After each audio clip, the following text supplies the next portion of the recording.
Hey, what's up, nerds? It's me, the mythical unicorn gamer. No, it's me, Longy Long, the ghetto gamer. Is my horn on straight? Jeez Louise, I need to grow some hair here. This is my problem. Let's cover that up. Cover it up. Cover it up. Hey, alright, so I know I've been spoiling you guys with my retro reviews, but today I'm going to do an indie game, which is basically how this whole thing started. And I love indie games. The retro reviews have been a lot of fun. Don't worry, I've got another one coming out in a couple days. I do want to keep a little bit current on what's going on in the indie scene, even though, as I've said in one of my recent blogs, it's pretty much exploded and dead. And honestly, I mean, anyway, hey, the developers for this game have done the right thing. They've sent this game out. They've offered keys to anybody that wants to check it out, but more importantly, they've made a game that is really pretty, looks very nice, and it looks different. This game stood out to me,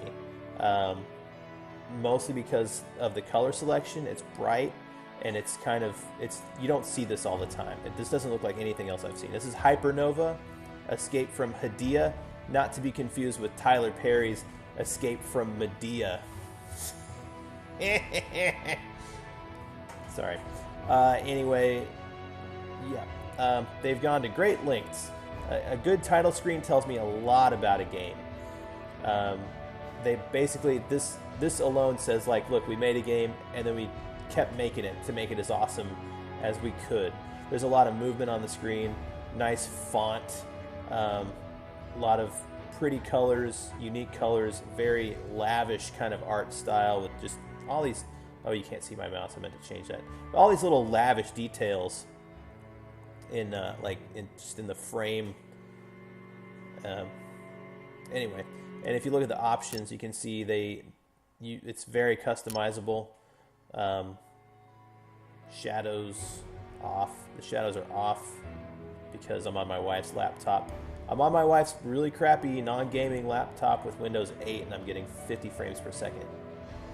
Of course, this is just the title screen, so let's not get too excited. But yeah, a lot of options. Everything is bindable, so you can customize it pretty much as you could want. Let's start a game. We're going to start from the beginning. We're going to do Cakewalk, because I'm not very good. This is just a demo anyway. And then there is a, in my opinion, too long cutscene, but you can skip it. It's these green Gungans.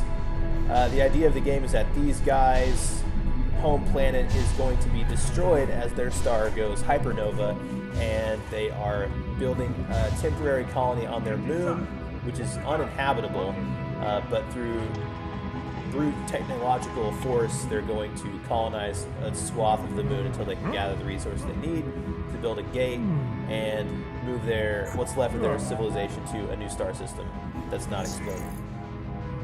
Did I sum that up pretty well? But they look like Gungans. They sound like Gungans. Usa, Ayusa. It's not the greatest animation. It's not terrible. Hadea, I'd be fine without it. Translation activated. Once they translate. Oh, okay. Test 1 2 1 2. Yeah, is it working? that's a Gungan accent. Let's try again. Hey, who you talking to? Be quiet, man. I'm doing the... Anyway, it's cute. The whole game is pretty cute. Sorry, I'm getting bill collectors calling me or something. It's a pretty cute game. It's very colorful, very nice. You'll have to excuse my... We're having some serious allergies here in North Texas. Like any RTS, you have this mothership, you park it somewhere, and that is your base. The generator is now online. The crux of the mission is to establish a colony that will build a portal to escape the Hypernova. To reach this goal, we must expand the population to 100,000, build the stellar bridge, and collect the 4 special resources to power the stellar bridge. Great. So, yeah, you expand your population to 100,000 by spreading across the map, which is pretty enormous. And then along the way, you collect 500 units each of these special elements. I keep forgetting you can't see my mouse. You build the stellar bridge. And the stellar bridge is what saves your civilization. There are 3 main resources. There's multicrete, omnifoam, and another green one called Zap, which I think you just use to research new technologies. I'm building stuff. So to spread your influence and power across the map, you have to build these relays. Good to go. Good to go. Relocating.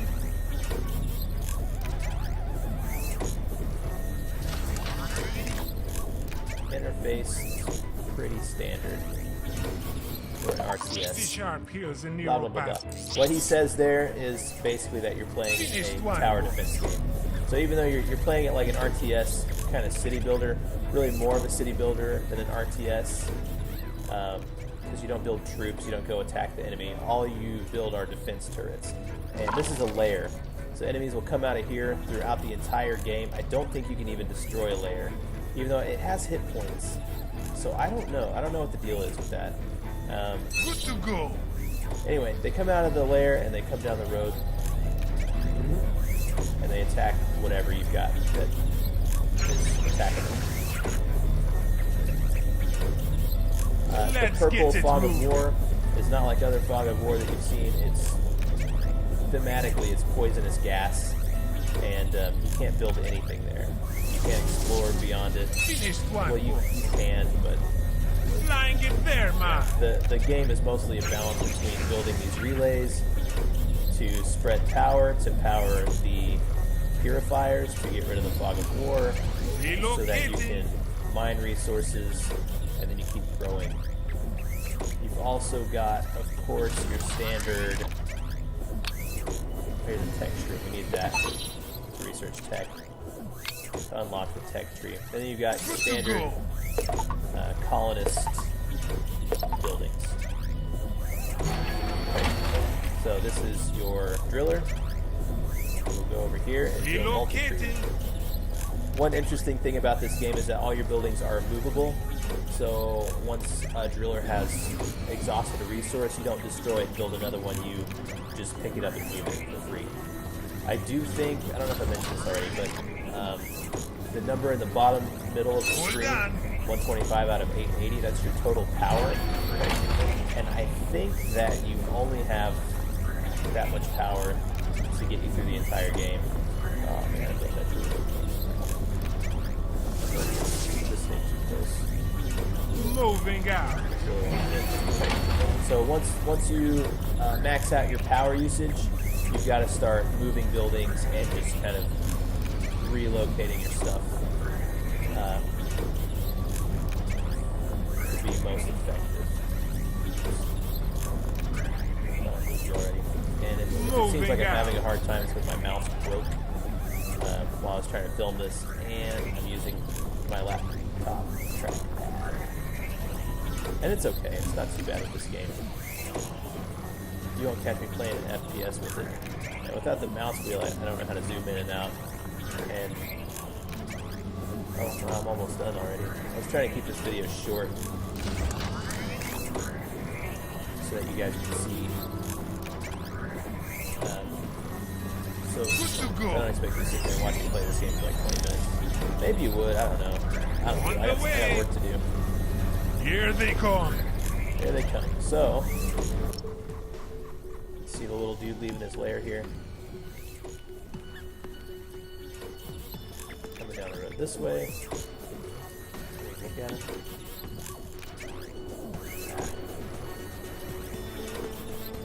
Oops, I had a trackpad. Yeah. Anyway, here he comes. Just like a tower defense game, he comes down the middle. Finished one, boys. Oh, I wish I had a mouse right now. Anyway, he's a Pixar. They're pretty cute. They are getting faster. They come in here and destroy your buildings, and then these little drones pop out of your base and kill it.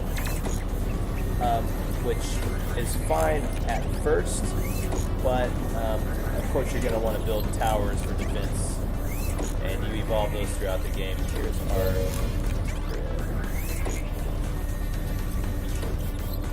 Rolling out. It's been about 10 minutes. It's our grub hub. So you can feed your colonists. Moving out. The tech shroom unlocks the tech tree, which is here. First thing you want to build is a print amp, which unlocks new turrets and stuff. You might say I have Tourette's syndrome. Hold on. Alright, this is your hydrator. The source of water for your colonists. Rolling out, yeah. Can I build that? Other thing you really need is an armory, which, as you would guess, allows you to build new turrets. Allows you to build new turrets.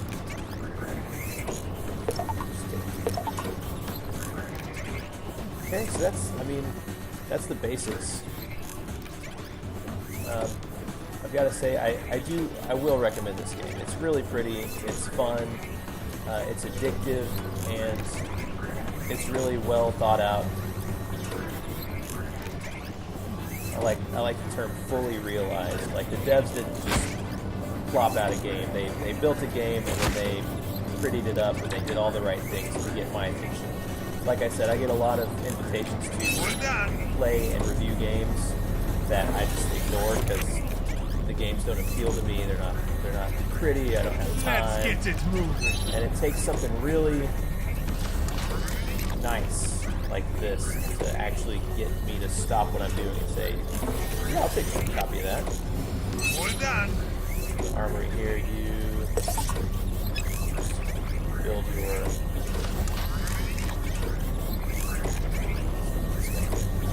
armory, Rolling out, yeah. turrets.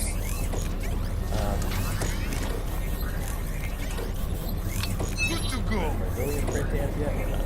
Once this print amp is completed, you can pick an attachment for it to decide what kind of excuse me, what kind of turrets you're going to be able to build. Moving on, moving forward. Rolling out, yeah.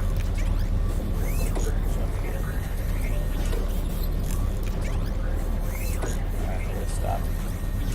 I was trying to keep this at 12 minutes, but it is hard to stop playing this game. The map is huge. We've barely scratched the surface. I will say, one drawback to this is there is no multiplayer component right now.